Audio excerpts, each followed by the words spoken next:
यण संधि सबसे पहले पहचान, पहले समझ ले आप लिखे ना।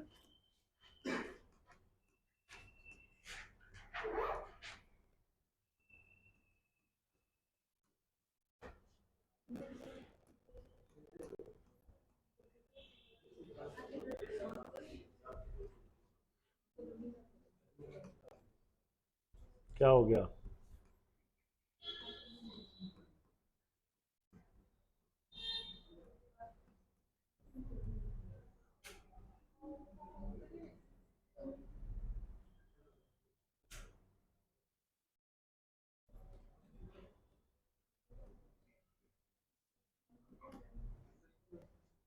तीन प्रकार के शब्द मिलते हैं कौन सी संधि में? यण संधि में। कौन कौन से? एक तो यह, दूसरा वह और तीसरा त्रय। ये तीन प्रकार के शब्द हैं। ठीक है, इस यह और वह का प्रयोग किया था हमने कौन सी संधि में? पढ़ी है ना कल आयादी में। यह और वह का क्या था, उसका नियम क्या था? पहचान कैसे करेंगे? यह और वह से पहले अ या आ स्वर होना चाहिए। यहाँ पे भी यह और वह का प्रयोग है, पर यह कहता है यह से पूर्व आधा व्यंजन अर्थात स्वर नहीं होना चाहिए। दोनों में यह अंतर है। आयादी संधि में यह आता है वह आता है, तो कंडीशन ये है कि उससे पहले क्या आए? स्वर आए। ठीक है, और यण संधि के अंदर यह कहता है यह वह होगा लेकिन उससे पहले क्या ना हो? स्वर। स्वर नहीं है तभी व्यंजन आधा व्यंजन है या आधा वर्ण कहते हैं। व्यंजन तो वैसे आधा ही होता है, आधा वर्ण आधा ठीक रहता है। और दो प्रकार के तो ये शब्द बनेंगे, और तीसरा ये कहता है कि शब्द में क्या आ जाए? त्रय आ जाए। ये स्पेशल विशेष नियम है, इसमें सिर्फ त्रय का नियम है। जैसे आधा व्यंजन हो, हम कोई उदाहरण लिखे इनका। जैसे शब्द लिखा देवालय। अब यहाँ पे यह है और यह से पहले क्या आ रहा है? आधा। कोई भी आधा वर्ण आ जाए यह से पहले। वह से पूर्व आधा व्यंजन, जैसे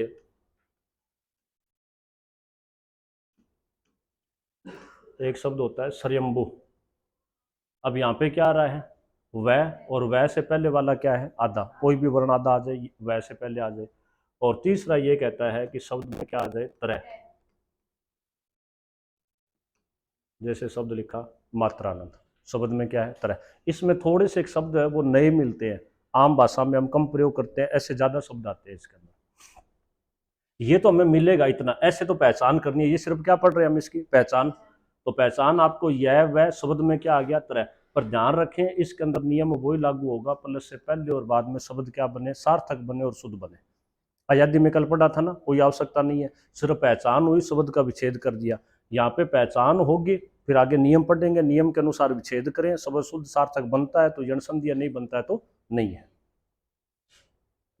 अब परिवर्तन हमें क्या करना है? परिवर्तन प्लस से पहले।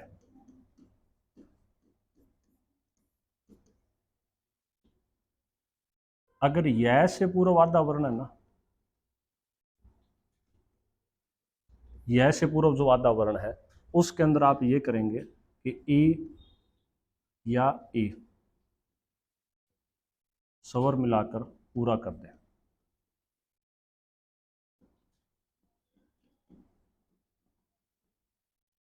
अगर यह से पहले आधा आया तो उस आधे वर्ण को हमने पूरा करना है और दो स्वर मिलाने हैं, या तो हर्षवी या दीर्घी स्वर वो मिलाना है जिससे स्वर शुद्ध बने और सार्थक बने। दूसरा, अगर वह से पूर्व क्या हो? आधा हो। वह से पूर्व आधा वर्ण है तो आपको स्वर मिलाना है ऊ या दीर्घु, और स्वर मिलाकर शब्द को क्या कर देना है? पूरा कर देना है। और तीसरा नियम ये कहता है कि अगर शब्द में त्रय है तो त्रय के स्थान पर एक नया वर्ण ही रखना है पूरा, जिसको कहते हैं त्रि, रख दें। उस त्रय को तो हटा देंगे और उस त्रय के स्थान पे एक नया वर्ण आ जाएगा। कौन सा वर्ण? त्रिवर्ण रखना है। त्रिवर्ण, तय के साथ री की मात्रा है, त्रिवर्ण रख देंगे। ये जो तीनों काम है ये कहाँ पे करने हैं? परिवर्तन प्लस से पहले करने हैं। जो भागम संधि में प्लस से पहले बनाते हैं वहां पे ये तीनों काम होंगे अलग अलग शब्द के अनुसार। और प्लस के बाद क्या करना है, याद है क्या? प्लस के बाद बस कल जो पढ़ा था वही है। कल बताया था ना आपको, यण संधि अयादि में प्लस के बाद का पार्ट बिल्कुल क्या बनता है, सेम बनता है, कोई अंतर नहीं है। तो कल हमने क्या किया था कि यह और वह, वहां तो दो ही वर्ण की बात थी, यहाँ तीसरा और जोड़ दे, कौन सा, त्रय जोड़ दे, यहाँ तीन वर्ण आ रहे हैं, यह वह त्रय में से क्या निकाल लें, स्वर निकाल ले, और स्वर के साथ शेष भाग को लिख दे।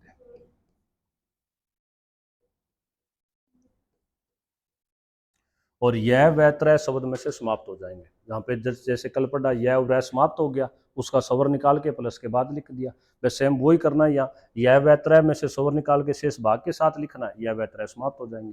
प्लस से पहले, यह से पहले आधा वर्ण आ रहा है तो आधा वर्ण आ रहा है, उसको पूरा करने के लिए ई या ई स्वर मिलाएं, हर्षव या दीर्घ। वह से पहले आधा आ रहा है तो ऊ या ऊ मिलाएं, और अगर शब्द में त्रय आ रहा है तो वहां पे त्री रख दें। इतना सा काम है, पहले आप इसको नोट कर लें, फिर इसके ये शब्द हैं, एग्जाम्पल देखते हैं।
इस लाइन को वैसे लिखना जैसे कल लिखा था कि यह वह त्रय में से स्वर निकाल कर शेष भाग के साथ लिख देंगे तथा यह वह त्रय को समाप्त कर देंगे।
नोट कर लिया, समझ में आ गया यहाँ तक, पीछे कर लिया नोट। अब आप देखें, अब हमने एग्जाम्पल ये शब्द लिए थे,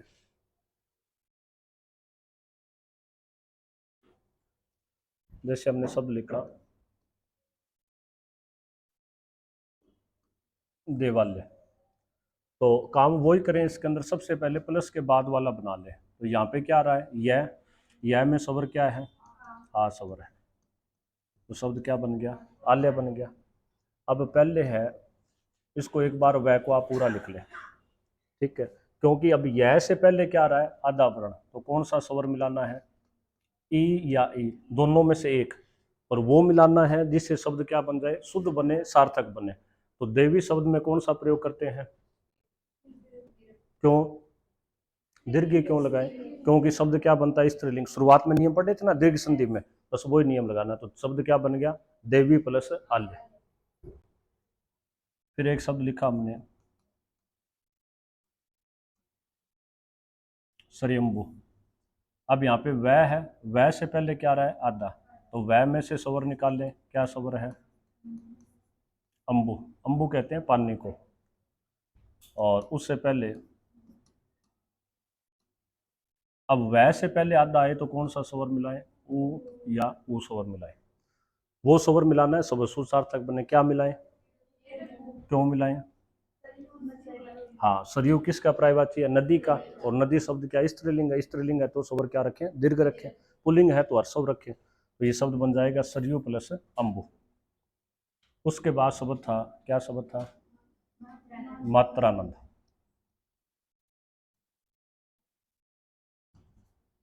मात्रानंद। अब यहाँ पे त्रय है, इस त्रय से स्वर निकाले तो स्वर क्या निकला? शब्द क्या बन गया? आनंद बन गया। अब यहाँ पे ध्यान रखना है, इस त्रय के स्थान पे किसका प्रयोग करना है? ये देखें, त्रय के स्थान पे किसका? त्रि का। और ये प्रयोग करना कहाँ पे है? प्लस से पहले करना है। तो प्लस से पहले त्रय से स्वर निकाल के तो इधर लिख दिया, इससे पहले त्रि लगा दें और इधर बचा हुआ पार्ट जोड़ दें। तो शब्द क्या बन गया? मातृ प्लस आनंद बन गया। आगे बात समझ में? कोई मुश्किल काम नहीं है। प्लस के बाद का काम दोनों संधियों में, किस में? अयादि में। और अब पढ़ रहे हैं कौन सी संधि? यण संधि। दोनों में एक जैसा है। प्लस से पहले वहां पे ए ऐ ओ औ स्वर मिलाना है, यहाँ पे ई उ और त्रि लगाना है। बस ये स्वर बदला और कोई परिवर्तन नहीं है, वैसे शब्द बनाने हैं, वही तरीका है। अब इन शब्दों को लिख ले, फिर मैं कुछ शब्द आपको इसके लिखवाता हूँ।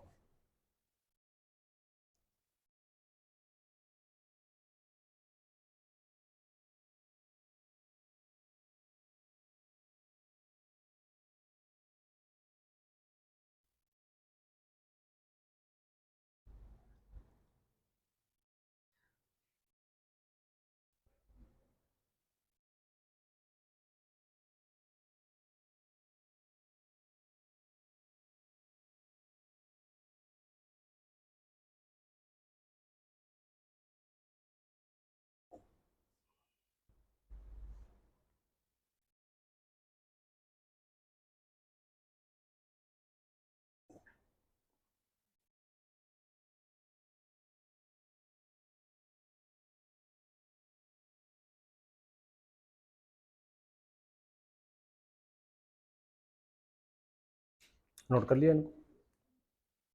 अब कुछ शब्द आप लिखिए और बनाइए।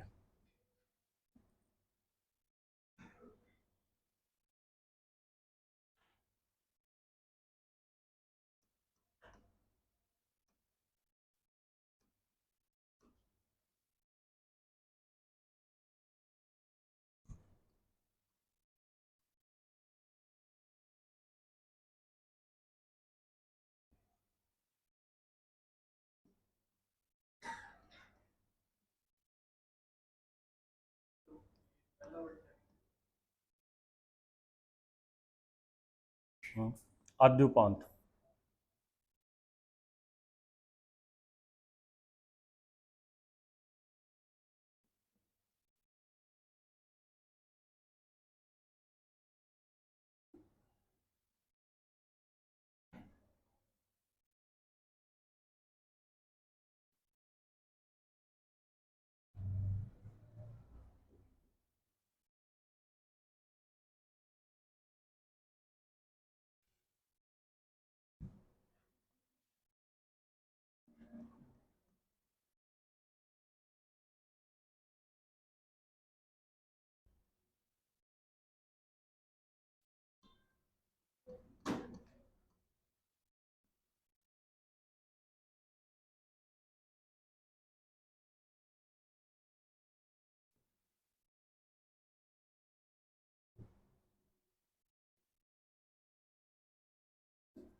एक बार इतने बना लो।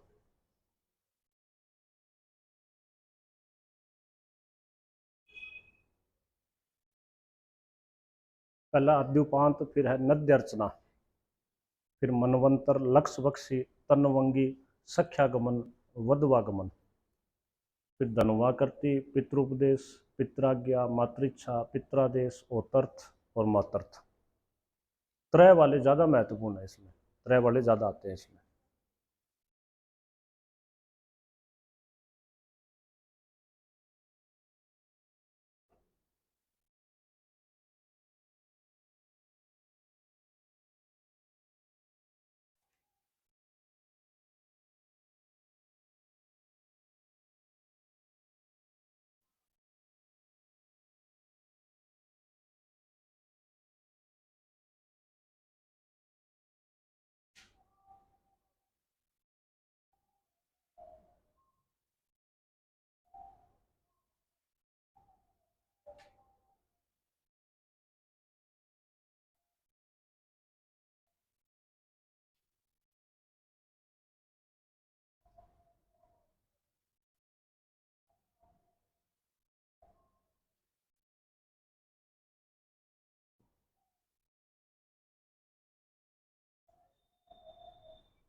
बढ़ रहे हैं क्या?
बना लिया?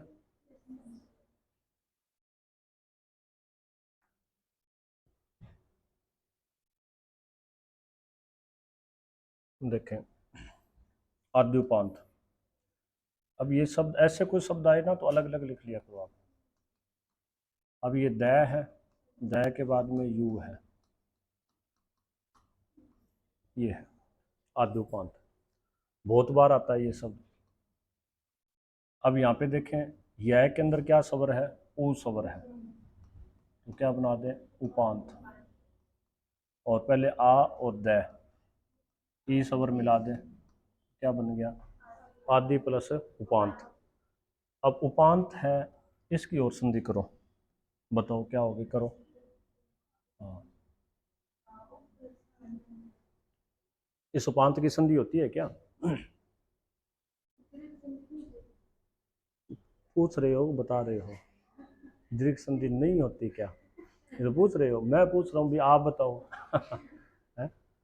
उपांत में संधि तो है ही ना। हाँ, ऐसे बोलो, उप प्लस क्या होगी? अंत होगी, उप प्लस अंत है। और इधर क्या बना है? आदि है। तो ये शब्द बन गया आदि प्लस उप प्लस अंत बन गया। तो इसमें कौन कौन सी संधि होगी? एक तो यण संधि है, और दूसरी कौन सी है?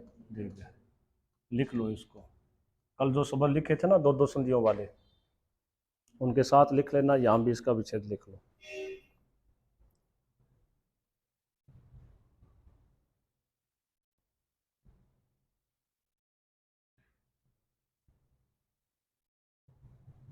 नोट कर लिया। ये महत्वपूर्ण शब्द है, बहुत बार आता है, दो संधियां पूछी जाती है उसमें भी आ जाता है, और वैसे ही आ जाता है आद्योपांत की संधि। आद्योपांत लिखेगा तो ऐसे लिखेगा वो संयुक्त करके, अलग अलग करके लिख ले। नद्य अर्चना है, अलग करना हो तो क्या है ये, हाँ ये ऐसा शब्द है। तो अब समझ में आ रहा है, यह से पहले क्या आ रहा है, आधा वर्ण आ रहा है, तो इसको क्या लिखेंगे, नदी प्लस अर्चना। अर्चना आचमन होता है, आचमन होता है, कोई सूर्य को ये जल चढ़ाते हैं ना आप, उसी प्रकार से अर्चना करना, आचमन करना उसका, नद्य अर्चना। मनवंतर, मनु प्लस लक्ष बक्षी,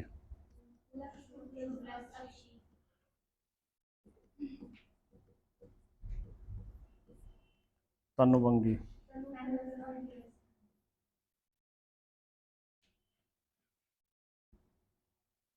सख्यागमन,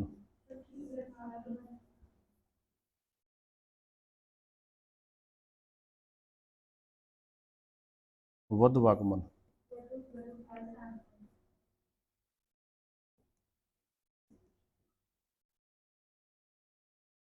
वधु प्लस आगमन, धनवा करती,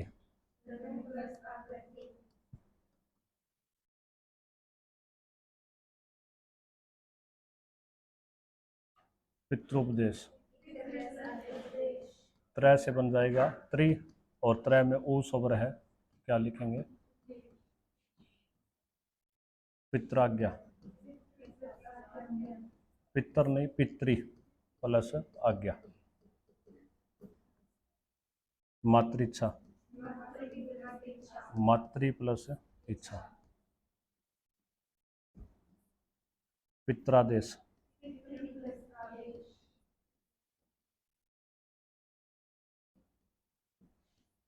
होतर्थ, होत्री प्लस अर्थ, और मातर्थ,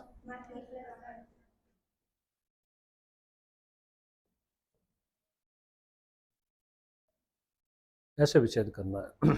इसमें थोड़े से अलग नए शब्द आते हैं, और कॉमन शब्द लिखने, कॉमन भी बहुत सारे होते हैं, इसमें कुछ और लिखवा दूंगा मैं शब्द इसमें। यहाँ तक बात समझ में आ गई क्या आपको, कर लोगे इस प्रकार से, कोई समस्या नहीं है। अब आप इसमें देखें, शब्द मैं लास्ट में कुछ और लिखवा दूंगा पहले। अब ये पांचों संधियां पढ़ चुके हैं, कौन सी, दीर्घ पढ़ ली, गुण हो गई, वर्दी हो गई, अयादी हो गई, और यण संधि पांचों होगी। अब स्वर संधि के थोड़े से अपवाद देखने हमें।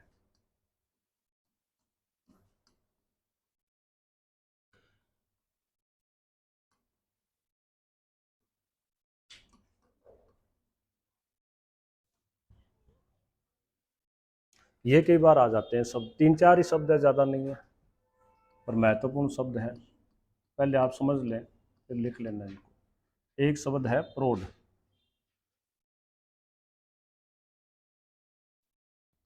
शब्द क्या है, प्रौढ़ है, बताओ कौन सी संधि है,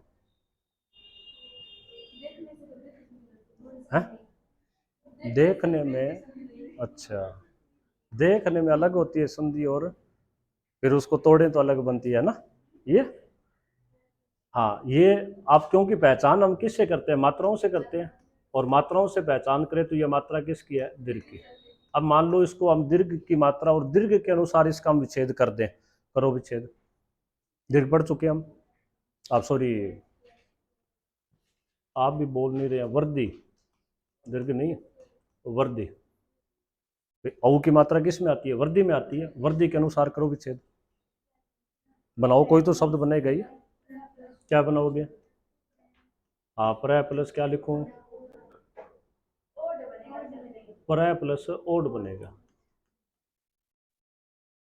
वर्दी के अनुसार। अब ये ओड शब्द है ना, ये कोई वैसे शब्द नहीं है, ये तो क्या है, देश शब्द है ओड तो, और संधि किस में होती है, तत्सम में, तो ओड से कोई इसका अर्थ नहीं बनता, नहीं बनता, तो इसका वास्तव में जो विच्छेद होता है, है? अरे देश शब्द है, ये तो बता रहा हूँ, संधि तत्सम की होती है, ओड शब्द होता है, ये क्या है, देश शब्द है।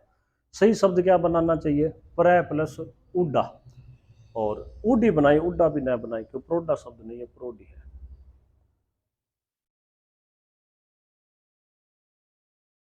प्र प्लस क्या बनाए, उड बनाए। अब प्र प्लस उड बनाया तो इसमें बताओ कौन सी संधि की हमने, प्र प्लस उड में कौन सी संधि है, गुण संधि। ये शब्द है गुण संधि का, मतलब विच्छेद किस में किया, गुण में, और ये शब्द किस संधि का है आपका, बार बार ये क्यों लिखा जा रहा है, वृद्धि संधि का। अब बताओ कौन सी मानेंगे,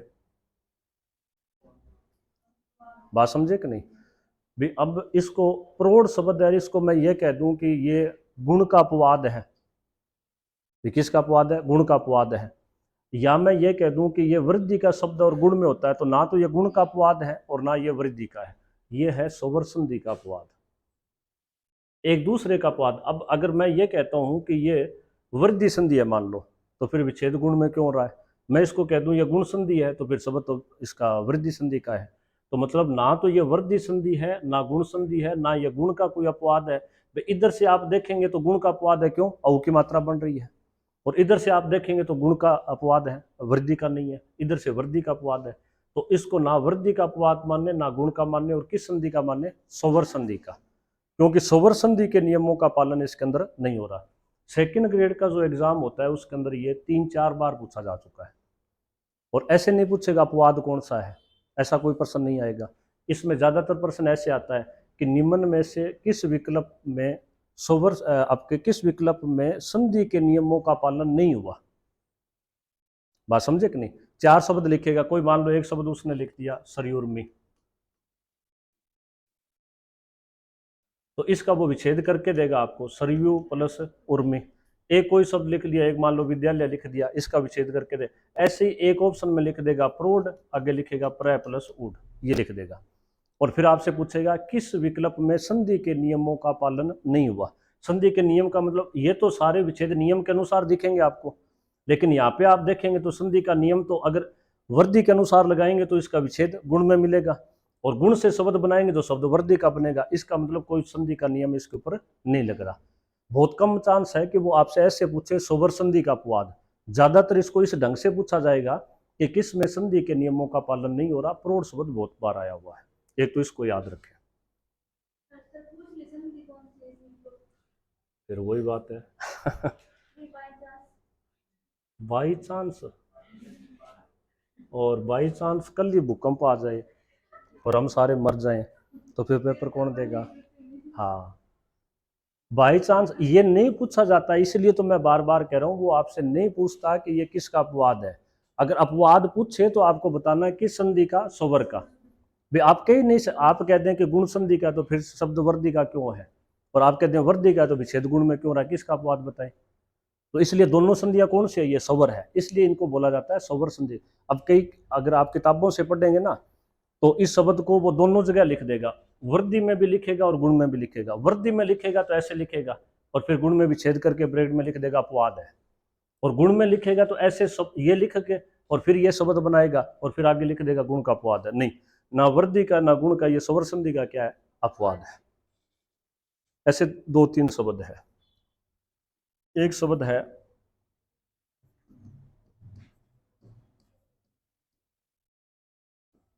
अक्षोणी, बताओ कौन सी संधि है।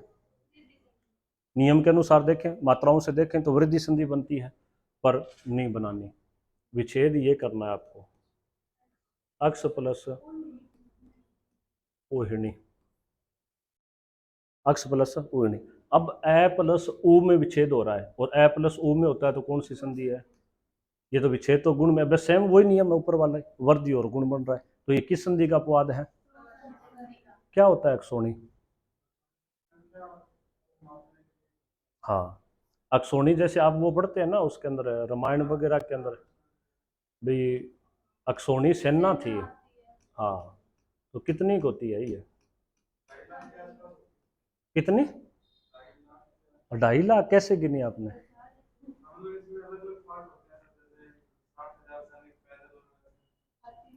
जब वो आपने सुना है कि कृष्ण के पास गए थे दोनों, कौन, अर्जुन और दुर्योधन, और कृष्ण सो रहे थे। तो दुर्योधन जाके क्या हुआ कि सिरहाने की तरफ खड़ा हो गया, और अर्जुन जाके पैरों में खड़ा हो गया, वरदान मिलना था।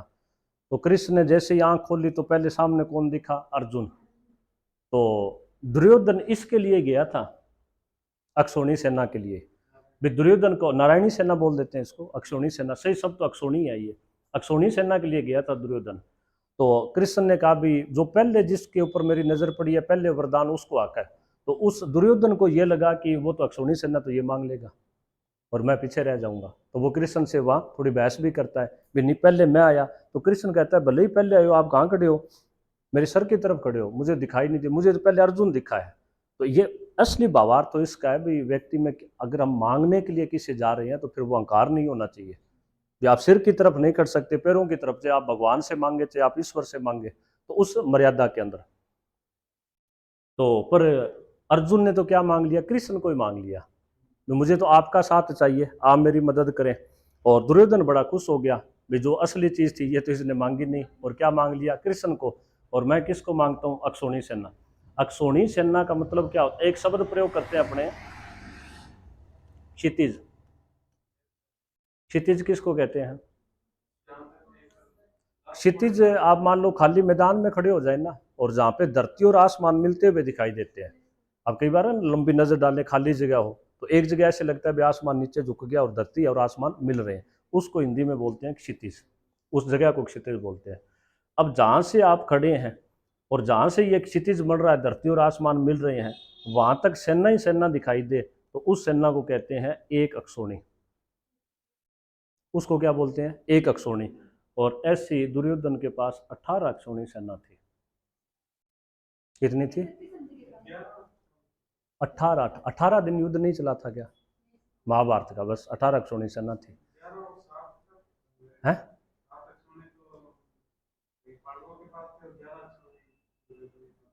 टोटल तो 18 ही होगी, टोटल 18 होगी। ये हो सकता है, मुझे ज्यादा वो मेरी पढ़ी हुई नहीं है, मैं तो कोई कहानी सुनी है वो बताता हूँ।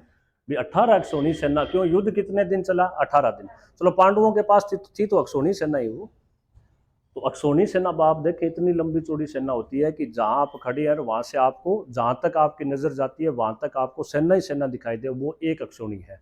और ऐसी कितनी अक्षौणी सेना, 18 अक्षौणी सेना। जब 18 दिन ये युद्ध चला, एक दिन में एक अक्षौणी सेना मारी गई है, उसको बोलते हैं अक्षौणी। संख्या में तो यार मैंने तो कभी पढ़ा नहीं, आप 2.5 लाख बता रहे हो, मैंने तो ये कोई, हाँ कोई हो सकता है भी, कोई मान लो वैसे निकाल लिया हो भी, हाथी इतने और घोड़े इतने और पैदल इतने खड़े, पहले ये सेना होती थी हाथी घोड़े पैदल, कोई इतिहासकार का बनाया हो सकता है। भी कैसे बना सकते हैं, उसने वैसे एक आइडिया लगा लिया है, भी हम सामान्य नजर डालें तो उसने एक बनाया भी इतना किलोमीटर हम देख सकते हैं, विज्ञान वो तो बता देता है कितना किलोमीटर, तो इतने किलोमीटर में कितने हाथी या घोड़े या मनुष्य कितने खड़े किए जा सकते हैं, तो एक मोटा सा आइडिया लगा लिया। भी मान लेते हैं अपने 2.5 लाख, तो भी 2.5 लाख भी बहुत होते हैं ना एक अक्षौणी। और फिर 18 अक्षौणी है तो आप 2.5 × 18 कर लें, करोड़ों की संख्या बन जाती है।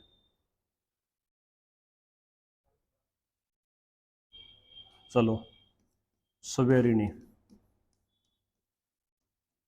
तीसरा शब्द कौन सा है, सवेरिणी, 100 प्लस ऋणी, सेम वही नियम है, गुण वर्धि। किसका शब्द है, गुण का, ये किसका शब्द है, वर्धि का, ऐ की मात्रा इधर ए प्लस ई आ रहा है, गुण वर्धि किसका अपवाद है, स्वर संधि का। और एक अगर आप याद रखें तो रख लेना, ये शब्द कई बार आता है,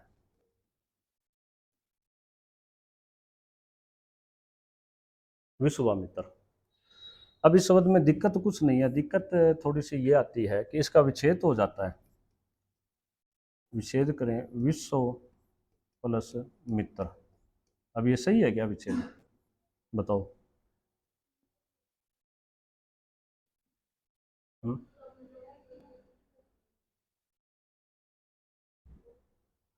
बोलो, ये क्या लॉजिक हुआ, ये तो कोई लॉजिक, आप इसके ऊपर नियम लगा के देखें भाई ये विच्छेद मैंने सही लिखा है गलत लिखा है। नहीं, विश्व वाह करें तो पहले तो ये देखें संधि कौन सी है, विश्वामित्र का विच्छेद करने को कोई तो संधि है इसमें, कौन सी संधि है? ये सामान्य आप नियम से करें। अरे मात्रा से पहचान नहीं हो रही आपसे? हाँ तो दीर्घ बोल लें आप ऐसे। शब्द है विश्वामित्र, किसकी मात्रा आ रही है? तो वही मैं बता रहा हूँ, इसलिए मैंने पूछा भी ये सही लिखा है क्या, मैंने इसीलिए पूछा मैंने आपसे।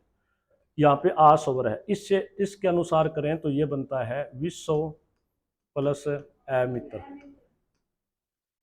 अगर इसको अमित्र बनाए ना तो इस शब्द का अर्थ ही क्या हो गया, उल्टा हो गया, अनर्थ हो गया। संधि में शब्दों का अर्थ बदला नहीं जाता, संधि के अंदर तो कोई शब्द है उसका अर्थ जानना जाता है। भी कोई शब्द अक्षोणी था तो अक्ष को अलग किया, वहनी को अलग किया, तो वो इस जानने के लिए कि शब्द किससे मिलकर बना और इनका अर्थ क्या है। बता गई समझ में? यहाँ पे विश्व का मित्र, विश्वामित्र का वैसे आपको अर्थ पूछे तो हम क्या कहेंगे, जो विश्व का मित्र है उसको कहते हैं विश्वामित्र। और यहाँ पे कह दिया विश्व का अमित्र, अमित्र तो क्या हो गया, शत्रु हो गया।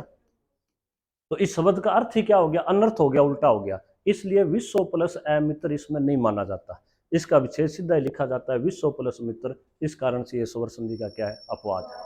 भी आ की मात्रा भी है, पर कौन सा स्वर नहीं मिलाते इसके साथ, अ स्वर नहीं मिलाते, इसलिए ये विश्वमित्र है। ये चार शब्द अच्छी तरह से ध्यान रखना। स्वेरिणी कम पूछा जाता है, तीनों शब्द आते हैं ये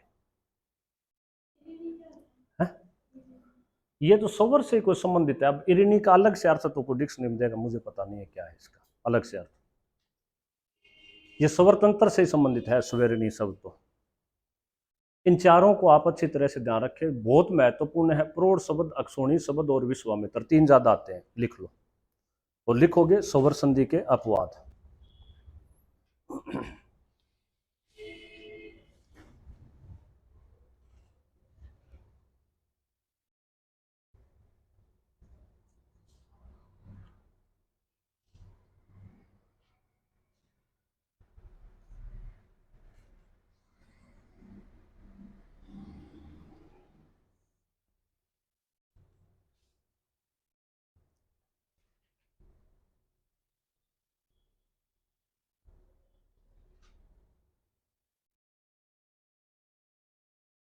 नोट कर लिया क्या?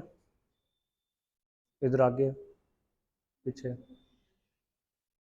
करो, फिर मैं इसके कुछ शब्द और लिखवा देता हूँ। मैं कुछ शब्द है मेरे पास वो फोन में, परीक्षा में आए हुए शब्द है, ऐसे कुछ और लिखवा देता हूँ जिनको आप घर से बना लेना।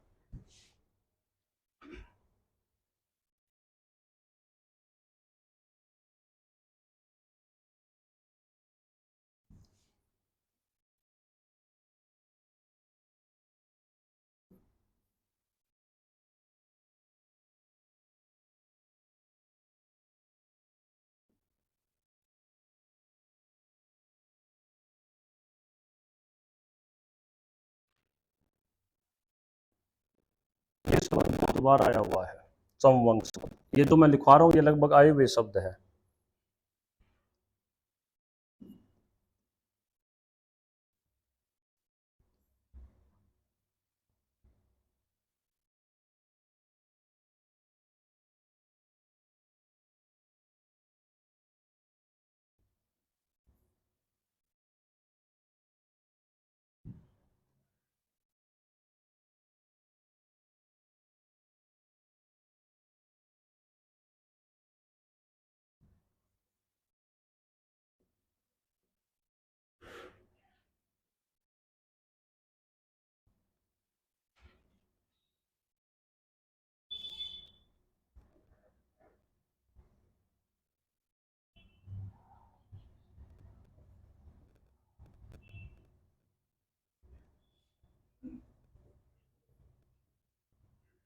बस ये 8-9 शब्द है।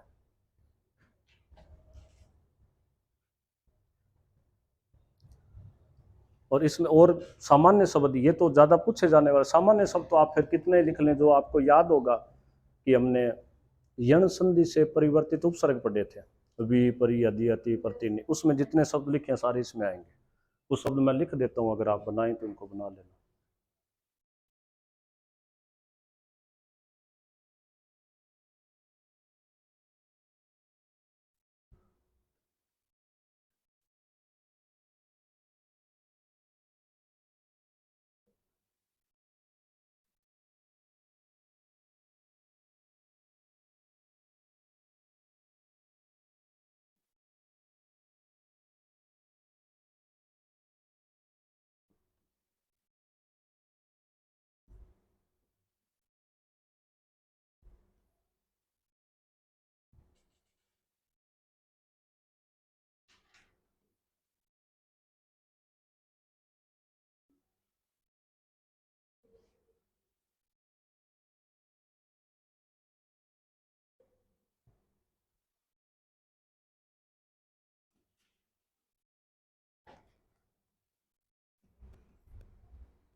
ये तो शब्द तो वही है, चलो इसमें एक बार आप लिख लेना, इनको बना लेना, अभ्यास हो जाएगा।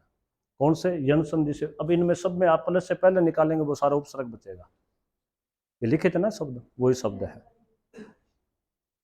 ये जो इधर लिखे हैं ज्यादा महत्वपूर्ण शब्द ये है, अब लिखे हैं या इससे पहले जो लिखे हैं, ऐसे शब्द ज्यादा, नए शब्द ज्यादा आते हैं इसमें। ये आपको सिर्फ काम देंगे किसके अंदर? उपसर्गों के अंदर काम देंगे, उपसर्ग निकालना। और बाकी अपने पढ़ेंगे इसमें कल। और आपकी स्वर संधि होगी पूरी। आप इसमें कोशिश ये करें कि कितने एक शब्द कर लेंगे इसके अंदर आप मिक्स करके। कितने किए हैं क्या किसी ने अभी तक? किए हैं? आप अगर इस पूरी संधि को ढंग से तैयार करना चाहते हैं तो ज़्यादा नहीं 100 शब्द आप लिखवाना, किसी से खुद मत लिखना। कल संडे का दिन है, टाइम भी आपके पास, और सोमवार को आप मुझे याद करवाओगे, मैं आपको एक पेज दूंगा, उसमें 70-80-100 शब्द लिखे हुए हैं। और मैं पहले थोड़ा सा भूल गया, नहीं तो अभी मैं वो दे देता पेज आपको। सोमवार को आप याद करवाओगे मुझे, जिसमें संधि के ऐसे शब्द लिखे मिलेंगे। कहीं पे तो आधे 30-40 तो ऐसे शब्द लिखे हुए हैं, 30-40 विच्छेद किए हुए हैं, और आगे खाली जगह रखी हुई है, तो उनकी जाके आप घर पे प्रैक्टिस करना। मान लो 500 संधियों के अंदर ज़्यादा नहीं है तो 10-15 शब्द तो हमने यहाँ लिखे हर संधि के, और 15 एक शब्द आपने घर से लिखे हैं, 30 शब्द आपने किए हैं, तो 150-200 शब्द हम कर चुके हैं इसके अंदर। और 100 एक शब्द मैं आपको पेज में दूंगा, और 100-150 एक शब्द आप अपने लेवल पे पढ़ लें। ऐसे शब्द जो यहाँ पे हमने नहीं लिखे हैं, 100 शब्द, 70 शब्द, 80 शब्द, जितने मिलते हैं आप मिक्स करके लिखें। कल संडे का दिन है और आपको घंटा भर लगेगा, उनको आप एक लिस्ट बना लें, और फिर उसके अंदर संधि की पहचान करें। पहले जैसे हम देखने मात्राओं से पहचान पहचान करें, फिर उनका विच्छेद करें। किसी शब्द में समस्या आती है तो फिर मुझसे पूछना। कई शब्द कई बार मिल जाते हैं, जैसे एक शब्द मैं लिखता हूँ,